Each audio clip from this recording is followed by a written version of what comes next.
Welcome to the National Women's Fitness Academy podcast. We're here to talk about women's health, female hormones, body image, and all things health and fitness.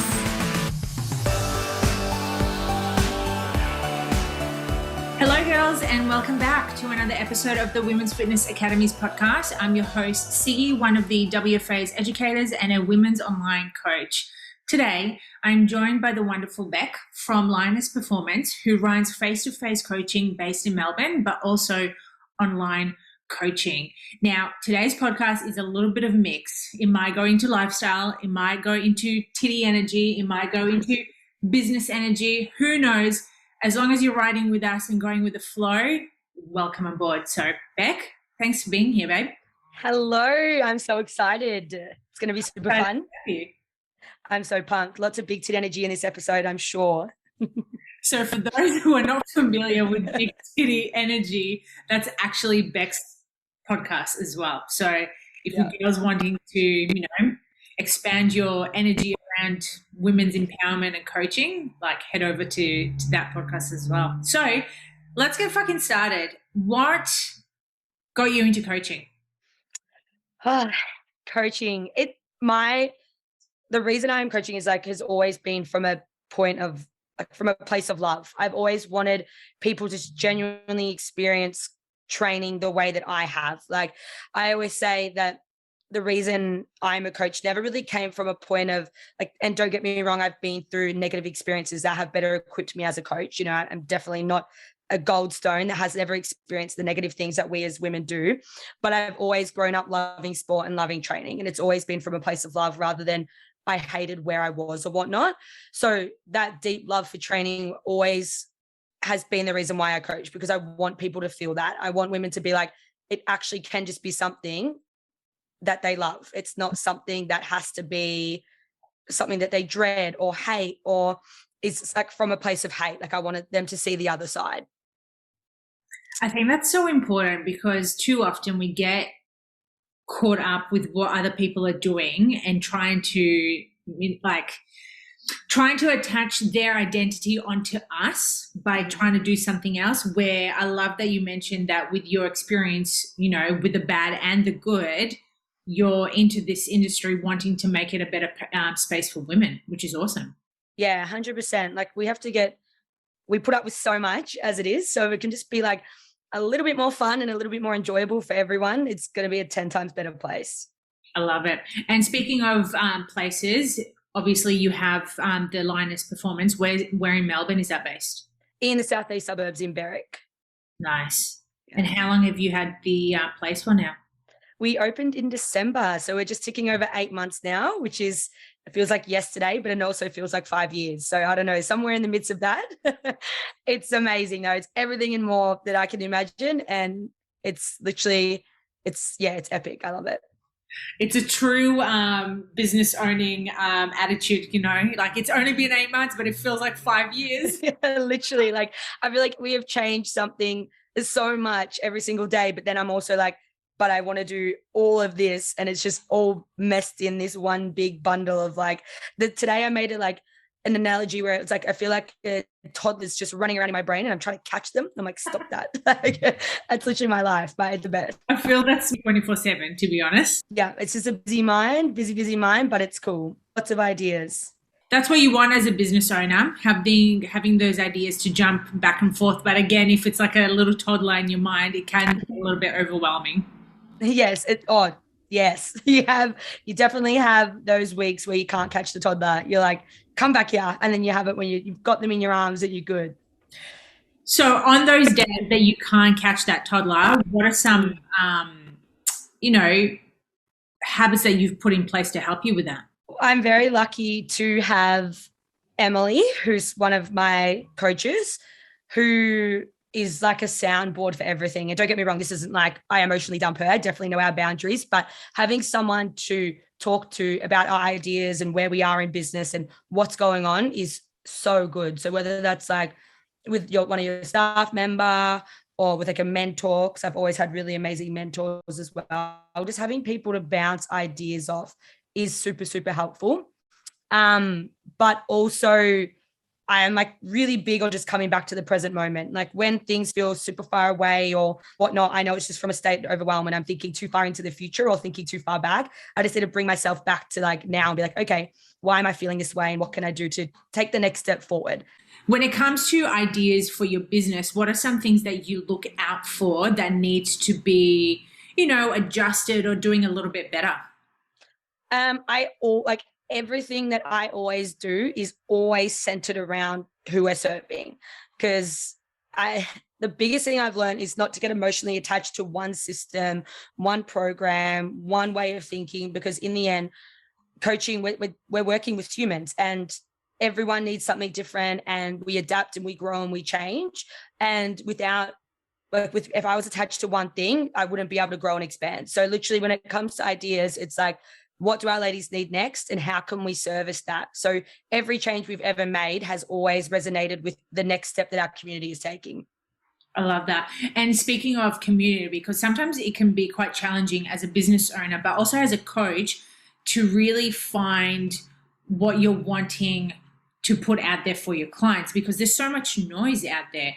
So do you have these conversations with clients, or are these like topics that you overhear, clients chatting? We are like, something I am really proud of is that how transparent we are with our clients. Like they pretty much know everything. Like, and that's to me is like one of the best things, because I think transparency is 100% important in anything, but if they can see why we're making changes and know that it's for the better of them, the changes are always accepted really well as well. It's just asking them, like, feedback can feel so scary to take, but constant feedback is important, because without it, you can't grow. So, asking for feedback. We run like a close friend story with our community. So just getting questions out there and just literally communicating with them. Like I said, they literally know everything, and we want them to, because then they're also invested in their own lives, but then also in Lioness as a community and as a brand as well. And that's what we want. Like they're our family, and it's the best thing. I love that. And it's so important to have that feedback from clients, because that's pretty much you being able to hold on to that retention. Yeah. Like you said, having a community of women who are building one another, but you also being able to build them at the same time too. Yeah. Yeah. And like, I think people sometimes think that coaches are superior as well. Like, yes, we're directing them and we're telling them what to do and they come to us for inspiration and guidance, but that doesn't make us superior to them. So being able to show that we are equally the same, and and I find that validating how they're feeling, because we've been there as well, is so important. So literally just getting their feedback and communicating everything with them is honestly like the crux of our business, I think. Yeah, I love that. And you mentioned such a good point, is because we used to be in their shoes. We know what it feels like, the journey that they're going through, whether it's, nutrition guidance, training guidance, mindset, whatever it is. Like most of the time we've experienced it. So we are able to lead them, along the way. Speaking of experience, what has been your story before getting into, coaching? I've always coached. So I coached as soon as when I came out of high school. I considered doing my exercise sports science degree because I did VCE. I did quite well in VCE. So I was like, yep, I've got to go to uni. Neither did my sister or my brother didn't go to uni. So I was like, cool, I'm going to be that kid that goes to uni. And opposite to a lot of parents, my parents were actually like, no, like don't go, because they saw the success of my sister and my brother. Like they didn't put the pressure on me, I should say, to go to uni. They were like, just do whatever you want. Like they were actually more towards like, don't go. And I kind of felt that pressure, which a lot of people don't feel, but I was like, no, like I want to go. I think I should go because of that pressure. So I actually went and I did exercise sports science, and I did it for like 4 weeks and I hated it. And I was like, this isn't for me. Like I remember the biggest thing I took away was like, we had to do pinch testing, and the teacher literally said like, oh, but you can't actually do this. You need to do an extra 300 hours of hands-on practicals to be able to actually do pinch testing. And I was like, first of all, I'm never going to do pinch testing. Second of all, I'm coming to uni and you're going to tell me I need to do 300 extra hours to do pinch testing of something I'm never going to use. So I was like, anyway, not that that is the crux of the degree, guys. Go ahead and do it still. But I was like, this just doesn't sit with me. I'm so hands-on. So I knew I wanted to coach. So I just went straight into my cert 3 and 4. And then from there, I just started coaching. And it's just been a development since then. Like I've had multiple different jobs, worked for different people, and obviously went out on my own. Like every experience since I started coaching and still forward, has got me to understanding what I want in the fitness industry now. But prior to that, I was still a coach. Like I grew up in school doing Cali sports, coaching little kids like basketball and stuff, if you don't know what that is. And I was a gymnastics coach as well. So like I've always coached. It's within you. Yeah, literally. I love it. Gymnastics coaching was so much fun. Like it was like a 4 p.m. till a 6 p.m. job after school. And I loved it. Just got to throw kids in the foam pit, but it was fun. I love that. That's so good. It's so fascinating to hear your story because, some of the coaches that I've been chatting with have had jobs prior to becoming coaches, but you've literally been a coach since a really young age, like as you mentioned, like since high school. You've always been that role model as a coach and working through it. Now you're, not only a coach, like continuing as a coach, but you're also a business owner as well. Mm. Let's go back to when you used to work for other people compared to what is happening right now with a business. Like what are some learnings and lessons you had from that experience? Oh, literally so much. Like everything that I've encountered, I'm thankful. Like I would probably say that I had a lot more negative experiences that have put me in this position now, but also from a point of like, I always knew I wanted to run my own business. So maybe I shaped them to be a little bit more negative, as in like, I just want to control. So, like when you want to be in the fitness industry, you can just work for someone and be an amazing coach and have that security. But I didn't love that. So I guess like I started in a commercial gym. And I the journey I took was as I was finishing my cert 3 and 4, a mentor, like a personal trainer in that commercial gym, took me as a mentee, I guess. And I, instead of paying the gym rent, gave them like 50% of profits basically. And like I worked underneath them. That was terrible. That was a terrible, terrible experience because it just wasn't for me. And the commercial gym environment wasn't for me, purely just because I felt a lot like it wasn't a community. And I obviously thrive in that community element. I just felt like it was super competitive. I wanted to work with the other coaches alongside me and it just didn't work. It was just like, it just wasn't a positive experience. So then I left there and I worked like a group fitness gym. And I actually loved that job. Like it was a really good transition out of what was like a negative experience in the commercial gym to a group fitness style training. It was the security. It was just being able to rock up, do shift and leave. It was still coaching. Like there was a lot of elements there that I enjoyed. But then I stayed there for a long time and I was like, this isn't why I got in the industry. And then obviously I went out and kind of did my own thing from there. But the biggest thing I learned, which I implement now and want to continue to implement, is like systemizing businesses. It's actually crazy. Like the group fitness place I worked for, the owner didn't operate in the gym. So they were actually just someone that worked in finances that had the gym as like an investment.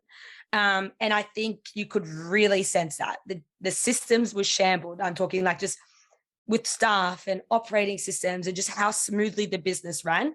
I am like so big on that now within my business. And I think you can generally always tell when the business owner is in the business when it comes to fitness. You can always tell. So there was that element, but there's also the element of creating a career in the fitness industry. I think it's definitely getting better, but it was really difficult to find and it can still be difficult to find. So one, being able to provide a career for myself, but also for other coaches as well. That was a really big thing, and treating staff how I wanted them to be treated, showing them that you could be in the fitness industry without burnout, all these kind of things, like providing them a really epic space to work while still doing the job that they love. Because I find that early on in the years of coaching, you can hit burnout so damn easy. And generally it's really hard to find support with the people that you're working with sometimes. Oh my God, I can totally resonate to that. And you know what? Like, thankfully, both of us have experienced the good and the bad. I have been able to move away from the bad because, you know, there's this ridiculous status within the fitness industry that new PTs usually don't last a year or even, I think it's like 9 months. It's a ridiculous amount of time because they don't have that support. They get told this line that, hey, they have to, you know, go hard or go home. You have to work all these fucking crazy hours, you know, to reach, you know, your goals or whatever. And it's just like, it's absolute crap because there's so many other ways that you can achieve that. Yeah, it's so hard. And you know, it's hard. Like, I understand why that stat is the way it is because it's a damn hard industry. Like, you get in it, always get into it because you love training. You like somewhere along the line, training has shaped you to be the human that you are, and it's made you live a better, happier life. So you're like, hell yeah, I want to show other people how to do this. And then you get in the industry and you're like, what the hell did I sign up to? Like, it can be so scary and so challenging and so lonely, especially because half the time we learn nothing about business, and whether or not you're working for somebody else or working for yourself, there's elements of business that we need to understand to be doing either of those, because it is very, like, it's an individualized sport, let's say. And yeah, like I think that with the environment that I am now, it's definitely getting better. Like, there's some amazing mentors out there and we are very equipped, but still they can still be quite far away when we first started in the industry. So it's scary for sure. What is something that you look out for in mentors at the moment? Honestly, Ro has always been my mentor, Women in Strength. So she is like, she is like the God in my life. But when I look for a mentor, it's honestly just someone that resonates with me, I think, as a person, my core values. But also, that's actually a really hard question because it's just making sure they can tick the boxes of what I'm looking to grow into in the next part of my business. Because obviously with mentors, they work with different clientele, different niches, and they can, you know, you've got some mentors that are really heavily based around like, make your next 20K in the next week. And like, for me, that mentor isn't ticking the boxes for me. The mentor that's ticking the boxes for me is like, how can you better build a bigger community and create more services and systemize your business and build better wealth through that? You know what I mean? So that's a really hard question, but I think that's what's kind of led me to the mentors that I've chosen so far. I'm so glad that I actually asked you that question because I'm hoping our listeners are having a thought about this. Like, what is it that they are attracted about certain mentors or certain business people that they follow? Because you mentioned really two good points. You know, we all have a money drive. We're all here to make fucking money. However, you also have a drive of building a community, you know, having immaculate services and systems so that retention does last for a really long time. However, most people are so attracted to that 20K a week and they forget about all the other shit that there needs to be done. Yeah. In the end, like, there's so many coaches in the world and we could all make the same amount of money, but the coach that's going to be successful is the one that's treating the client the way the client wants to be treated. So where does that come from? That comes from your coaching ability, your systems, like how well your business operates. Because if you don't got that organized, I'm just rapping. If you don't have that organized, then you're not going to be able to perform your best as a coach because you're too worried about all these other things, you know? So in anything, the human always comes first. The client always comes first because that's the crux of your business, really. And then you can make the 20K a month or whatever you want, but you've got to organize everything else first. I do believe the money comes as a byproduct of everything else that we do. Yeah, 100%. And I think that's like on the back end of that is this was actually just in my mind before because I just got back from the bank, is like, even though we're saying like it's a byproduct, it doesn't mean that money's a bad thing and wanting money is a bad thing, right? Like, that was one thing I always feared away from in the first half of when I first started coaching, is like, in the end, you're signing clients, you have to have conversations about money. You have to, like, you know, and these are the things that you don't actually get equipped with because you're like, oh, like I've got to sign this client and tell them that it's this much per week. I'll discount them. You know, all these stuff that you go through. Start talking about your money now. Like, stop making it such a taboo topic, because in the end, although money might not fuel your entire crux of your business or why you're a coach, it's something that's just got to be a part of it. So that's a massive thing. Oh my God, so true. It's so funny because a lot of people have trouble talking about money. It's like men talking about periods. Literally, it actually is. Like the amount of times. Many coaches have this scary mindset around talking about money to their clients. And it's just like, well, you're not going to overcome it till you start talking about it. And if you're not going to talk about it, guess what? Nothing good is going to come out of it. Yeah.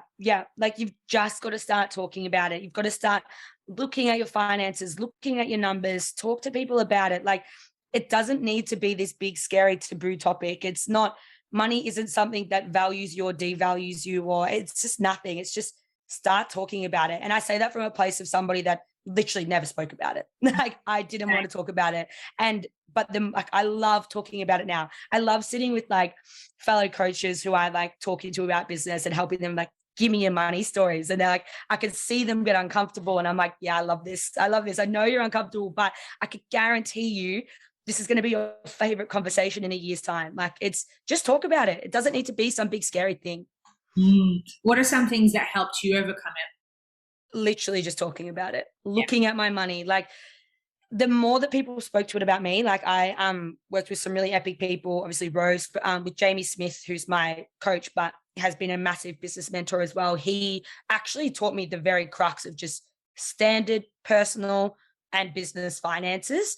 And the more I spoke about it with him, the more I understood it, just read about it, learned about it. I was like, cool. Like you've just got to start looking at it. It's just look at your accounts, understand why things are happening, talk to people about it. It's just don't feel like it needs to be some big scary thing. And I guess when it comes to talking to it with clients, if you're scared about talking to it with clients, it's probably from not a money point. Like, you know that you're charging a certain price for a certain reason, understand why you're feeling that way. Because it's always a limiting belief or a fear that you're not worthy of charging that. So understand that crux rather than the money itself. Yes, those limiting beliefs around money, for sure. Yeah. And do you know what's so funny? It's still to this day, like it's not to say like, oh yeah, I love talking about money and it's every conversation is easy. It's like if I have a week where I am stressed and a little bit burnt out because I still experience that, like money becomes a topic that's hard to talk about because I'm dealing with imposter syndrome or, not feeling worthy enough. And I'm like, the prices haven't changed, but all of a sudden I don't feel comfortable talking about it. And then the next week I'm fine, So it's just showing up and still having those conversations and understanding the feelings behind them because they always show up. It's like that same devil, different level, always. Yeah, exactly right. And you know what? The more you talk about it, the more easier it becomes with clients as well. Oh, 100%. Because it's like the first conversation you have about a failed payment or the first conversation you have about upping your prices to your clients or whatever it is. It's always going to be difficult until you've had it 2, 3, 4, 5 times. And you're like, oh, this is easy, So you've just got to have that first one. This is literally taking me back to when I first started coaching and I had a client that her payments bounced. I think it was like 2 or 3 times. It was like a ridiculous amount of payment times that didn't go through. And I was still coaching her because I was so fucking scared to actually be like, by the way, I haven't got your money. So technically I've been, training you for free. And it's literally just having that conversation going like, hey, the money didn't go through. I need to process it through. And most of them are like, oh yeah, cool. No worries. Like just, fucking do it. Yeah, I know. That's the thing. And you also, when it's money, you kind of think about it on your end. You're like, well, if I look at my accounts and I could see that something didn't go through, then why aren't they doing it? It's like, no, some people just genuinely don't look at their accounts. So just have the conversation with them. Like, just speak to them. Don't make it some big, scary thing. Isn't that interesting that there's still people who don't really look at their accounts? It baffles me. It baffles me too. I'm like, do these people not look at their accounts? Like, it's crazy. And then I guess I look at it on the other ends and I'm like, well, I'm forced to look at my accounts, hence why I'm comfortable to look at them and talk about them. I think some people genuinely fear money so much that they just don't look at it. Like that people genuinely turn a blind eye to it. You know, I look at my younger self and I didn't look at my accounts. It's like my mum comes in and she's like, Becky got this to pay. And I'm like, oh, okay. And she's like, you know, I was like, oh shit, got that coming up. Like you don't look at your accounts when you just don't want to look at it. But some people just genuinely don't look at it because they can't be bothered. It's funny. Isn't that more empowering right now for you that you're able to, you know, you've overcome that and you're able to teach others to do the same? Yeah, I love seeing women like understand finances, and like there's nothing worse than going into a bank and having to deal with some accountant or something, and you're like, oh, like it's a scary experience, but like stuff it, just go in there and start learning. Like it's really, really cool to see women talk about their finances. It's just start talking about it because it's going to empower you a shitload. Yeah, it's so true. And you know what? It really ties in nicely into the business side of things and also, you know, building systems around finances. Because if you don't know where your money is at with a business, how are you supposed to know if you're growing or you're not?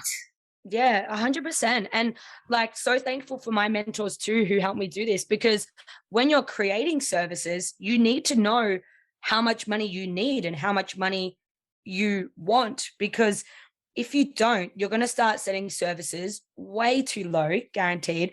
And then you're doing X amount of sessions per week. You can't even still afford to pay the rent at your local commercial gym or whatever it is. Like with my mentor, when we were setting up the services that I wanted to set up for the gym, she was like, okay, what classes are you offering? What does it look like? How many people do you want in that community?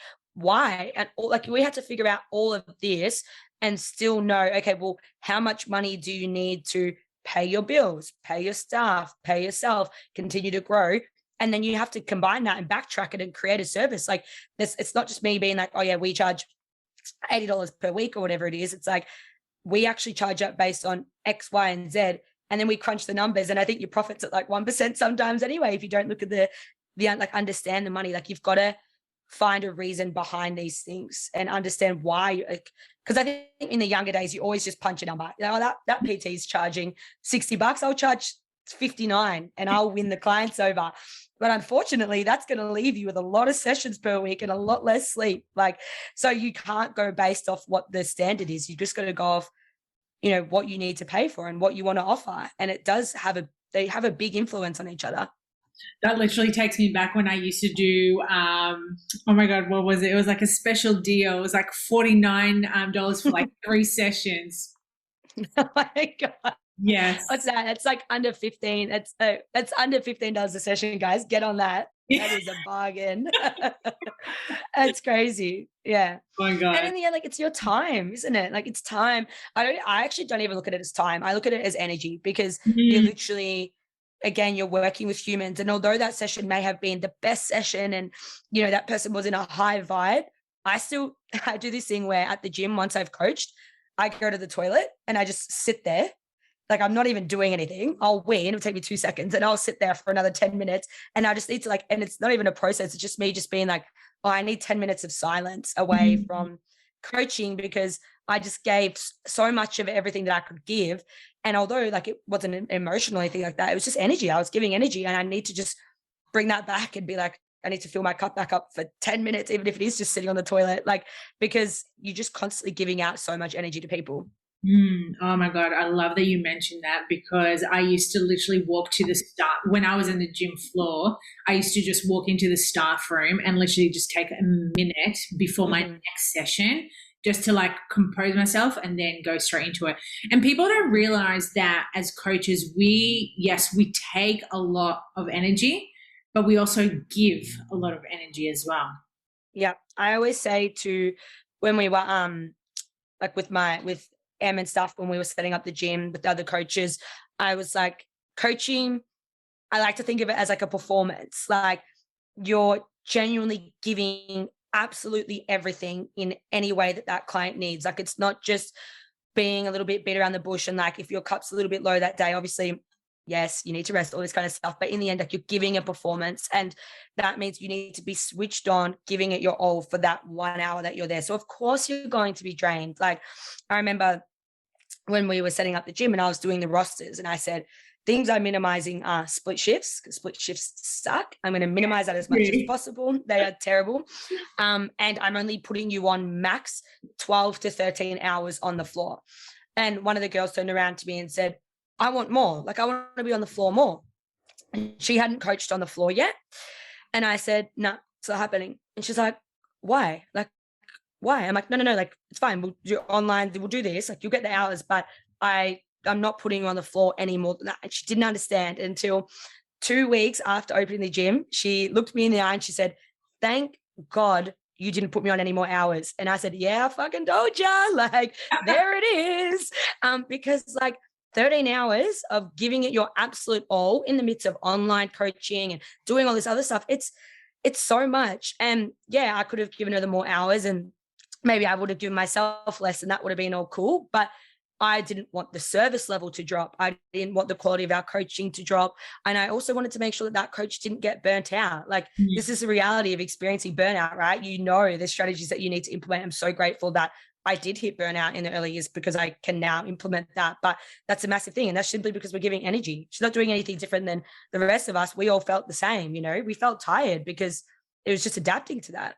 It just shows you doing more isn't always the solution. Definitely not. It is not the solution. I'd rather do way less with like work that is 10 times better than, you know, go all the time.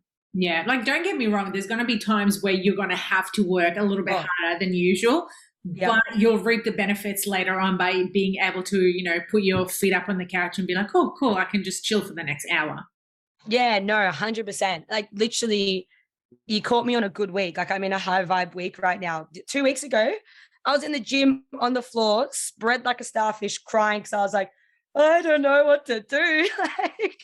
Like, and mind you, I was crying because I just was building a squat rack and dropped it on my nail, fully snapped my nail. I was like, this is the glorious life of gym ownership. But like, you have shit weeks. And that week I was literally working from 5 a.m. till 9, 10 p.m. at night. And it was just the time. I was like, but I could bring myself back to the time, like, I'm just going to allow myself to feel this shit because I know that what I'm doing right now is going to be fine next week and I'm going to be better off next week. It's fine. Like, you definitely ride the highs and lows. It's not glorious all the time. That's for sure. When you ride those lows, what are some things that help you to just get out of it and come back to that high energy? Honestly, like, sitting with it. Like, I don't shove it to the corner. I do this with like anything. It's just validate how you feel. Like, whether no matter anything that we go through, even training, nutrition feelings and business feelings, there's always like a crux feeling that we're feeling. It's like, well, yes, all this stuff is going on. And if we're like stay in our head, we're going to think it was this situation and this that happened and blah, blah, blah. But the deep rooted cause is a certain feeling that we're feeling. And if we talk about that, we can validate that with any experience or anybody else. You know what I mean? So like, validating how I feel, how I'm feeling, and knowing that I'm not going loopy or I'm not going crazy. This is just a feeling that I'm having, and allowing myself to sit with that and work through it is very important. If I just shove that under the rug and keep going, then this is going to be me again next week and the week after. So really just understanding that right here, right now, I'm allowed to feel this. It's okay. And then move through it is really important. Obviously, training for me is still very heavily something that I like to do to get out of my mind and get into my body. But even then, last week, like, it wasn't something that I wanted to do. I'm like, I don't have time for this, you know? So it's just, when I feel that way, just making sure I can just kind of stop and be with myself, and knowing that in the end, when you're doing something in the fitness industry, nothing is urgent. Like, I'm not a paramedic. Like, it's, you know, nothing, no one's dying. Everything's okay. And if it means that the thing I'm launching or something's happening, it doesn't happen till next week or next month, like, cool. I'm going to be running this business hopefully for the next 50 years. So if it's not going to happen right now, it's fine, Bec. Calm down. Take a big, deep breath. It's all good. Yeah. Sometimes you just kind of like have to take a step back and be like, what's the rush? Honestly, like, I have told this quote to so many people because it's resonated with me so much. I was reading a book and from Gary V. I don't know if anyone will probably know. Yeah. So he wrote in there how, like, I don't know, actually know his age. I think he's like 40, 50 or something like that. But he was saying how he's still creating business plans to this day and continuing to plan them for the next 10, 20, 30 years. And I think that even at his age is classified as taboo, which it shouldn't be. But for us, like we are always told, oh, you're going to die tomorrow, so go do this and go do that. And although I definitely believe that has validation and we should use that sometimes, when we look at things and I understand that hopefully we're going to be here for another, well, personally, I'm 24, so another 80 years at least, it makes, me be like, okay, like if I don't do this year, that's fine. Like, or this week, it's so fine. Like I'm going to be in this for God knows how long. So what's the rush? I think it's so many girls that I work with as well. Like a lot of our, like the people that we work with, what's the word? Our age group is, the young teens up until 35, 40. So like in that age gap, I'd say a lot of them do range from 20 to 30.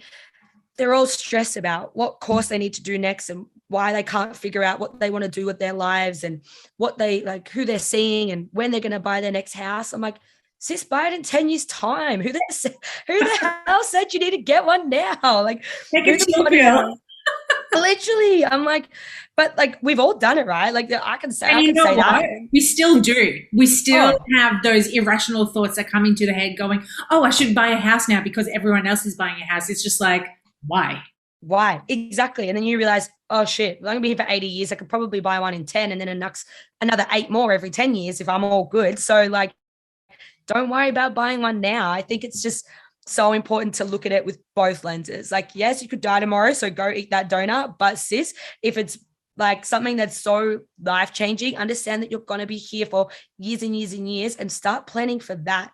Don't worry about it right now. It's all good. So important. So good. What's your motto when you're looking at stuff like that? Do you just take it day by day, or are you more of like a, that 5-year planner type of girl? As in with like anything? Like, yeah, or even business, life. Oh, I'm all. It changes. I'm like, I think I am very short term, like with planning stuff. I am like, what's next? Because again, if I go long term, I don't want to get emotionally connected to the amount of changes that are going to occur in that time. Don't get me wrong. I've got, like, I was only just 2 days ago talking about my 2-year goal with my accountant and all this kind of stuff that can be there. But what I'm doing right now is the planning is very, very small because the way I'm going to get to that end 2-year goal is going to change 1,000 times. So it comes in different waves and I look at it with different lenses depending on what it is, I guess. I love that. Yeah, that's a cool way of looking at it because too often, as you mentioned, like we get too caught up with the end goal and then forget about the steps that you have to take along the way. Yeah, 100%. And like, it's what we do like right now that is going to get us a little inch further. It's not going to be what we do in 2 weeks. We haven't even got there yet. Like if we think about that, we're going to get so caught up on that we're just going to leave it until that in 2 weeks time. You know what I mean? We're not going to do anything in the intermission. So what can I do right now that is going to get me a little inch further or whatnot? And sometimes that is literally going into my calendar and pushing something forward to a week and being like, I will do that in this time, but just moving it and restructuring my day and giving some time back to myself or something is going to better equip me for that moment in a week's time anyway. So I'm very contextual and I'm very, like, I like to change my things a lot. My mind runs. Sometimes when I'm training in the gym, I'm like, I think I'm going to change the entire gym floor today. And that happens. So like, it's just, I feel like the more I get cemented to one way of living, it's just not going to work for me. I don't think it works for many people. Well, from the conversations that I've been having lately anyway, I've just noticed that as women, we're very multidimensional as well. We can't just be fit into one box. And sometimes when someone's like, perfect example, when people tell you need to focus on one niche, it's just like, how the fuck am I supposed to focus on that? I can't think of just one particular niche to help, women, let's say. So then you're trying to box yourself into this little niche, but then part of you is like, well, no, I want to start doing this and I want to start doing that. But then your ego is like, oh, no, you need to focus on this little niche because that's what's going to give you results. But slowly people realize that you can pick that niche, but there's so many other areas to it that you can start, implementing and delivering to as well. Yeah, niches are so hard. Like I remember for years when I came out of my certs, like that was the one word that I always heard. It's like, choose your niche and go with it. Choose your niche, it will create success. I was like, I don't know what my niche is. And like still to this day, yes, Lioness is definitely relatively niche. Like we work with women in powerlifting and strength training, but that doesn't mean that we don't work with women who want to lose weight and want to gain muscle and I just want general lifestyle and want to prevent injury. Like I feel like as soon as you niche yourself, like you don't end up diversifying it. And then also, yeah, you limit yourself to growth and change because I can guarantee you if you niche in the first like 3 months, that niche ain't staying any longer than the first month. Like it's just going to change 50 times for sure. Yeah, and you know what? It changes as you progress as a coach as well. Like, I'm sure when you first started coaching, you did something completely different to what you're doing right now, but it just evolves over time.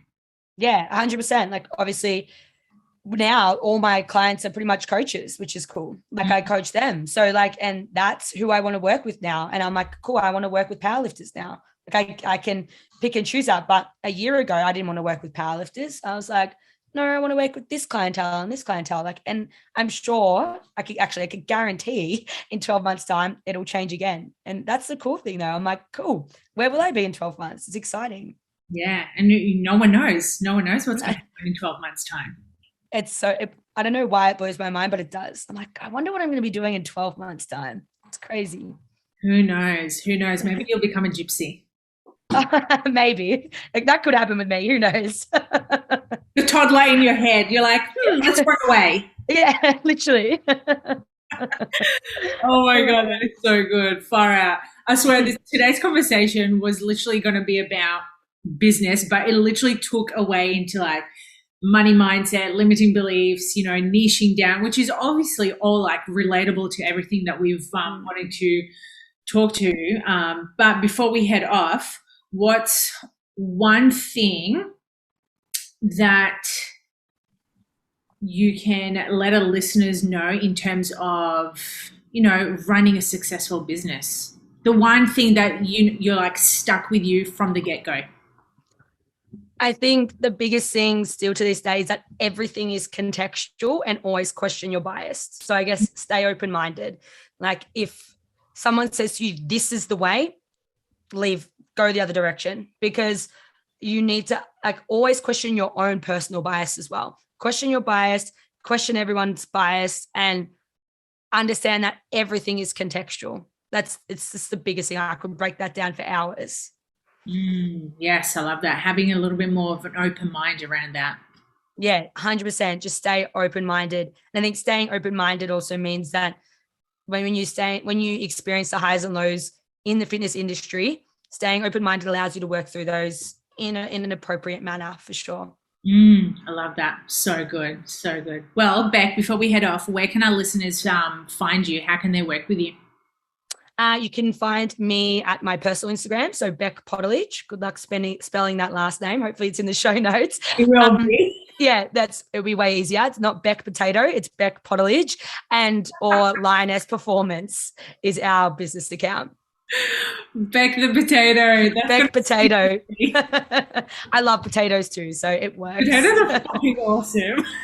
I have like a mild addiction. It's probably getting bad, but what's your favorite type of potato? Like, how do you cook it? Oh, like hot chips. I don't cook them, so like the hot chips purchases. Yeah. Yeah. Okay. Sick. Yeah. Love it. The best. There you go.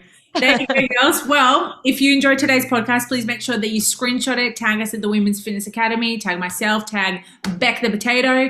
And then till next time, just keep open-minded and maybe just don't niche down. Just see where it takes you and go with the fucking flow, girls. Yeah.